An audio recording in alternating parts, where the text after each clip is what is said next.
when I look back at the spacecraft, I felt all at once detached. And all at once, and in a rush, I felt the reality. And the reality is I'm in free fall, and I'm falling at 17,500 miles an hour.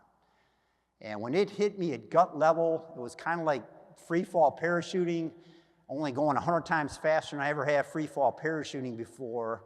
And strangely so, because no wind blast, no objects going by, just pure inner ear sensation of falling. And I did, again, what I bet everybody in this room would do at that moment. I grabbed onto the end of that pole for dear life. You know, white-knuckled, overwhelming fear, to be honest with you. And again, I mumbled, I said, not good. I've been training on the bottom of a swimming pool for the last 6 months to get ready for this task. Got 5 hours of work ahead of me. Have to overcome the fear somehow.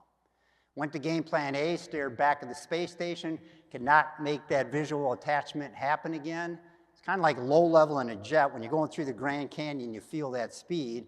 Up high, you don't feel the speed. Same thing happened to me. When I'm detached from that thing, I am feeling the speed. Matter of fact, in Space Shuttle, we've got a huge payload bay in Shuttle, and most spacewalks are inside that payload bay. And I've never met anyone that had the same sensation other than a guy who whispered to me after my talk when I got back during the debrief that he had the same thing on Hubble, going way up high, trying to cross, and he did not like it. He climbed back and went up the other way. So it's a very unique thing that I had, 18,000 miles an hour gut level speed, and game plan A didn't work. I went to game plan B, looked down at the planet, looked back up again, counted 1, 2, 3, 4, 5, looked back down again, and I said, okay, Jerry, it's okay to be falling at 17,500 miles an hour as long as there's no bottom. And rationally, I know I'm in orbit, and I'm going to keep falling and falling and orbiting for hundreds of years. And with that rationalization, I took the fear, tucked it away in a compartment in my brain I was glad I had. And I think it was there from flying off the aircraft carrier night, approaching this guy, Detroit Receiving Hospital, triple gunshot wound, where I say, Jerry, you panic, you're going to lose his life. All the training I had, everything else, when you need it, you had that compartment there, tucked that fear away, let go my grip, got on with the job.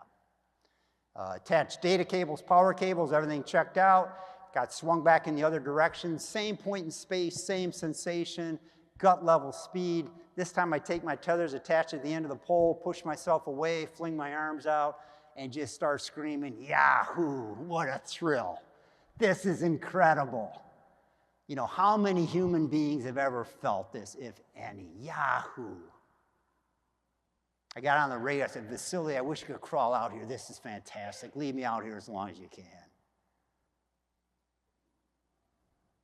1 hour before, white-knuckled, overwhelming fear. 1 hour later, Yahoo, biggest smile on my face you've ever seen. The adaptability of a human being is immeasurable. Our ability to adapt, our ability to change, no limits to it. It's a great gift we have. It sets us apart as human beings. Ability to adapt, the ability to change. Third phase of my life, back on the planet, when I hear people saying we can't change, I've always had that sales strategy. I'm hearing a little bit of that. We've always used that kind of unit.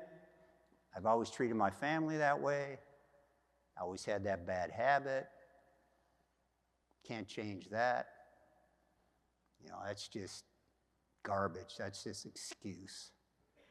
If I can adapt, change in 1 hour to that environment, you can adapt and change to anything if you set your mind to it.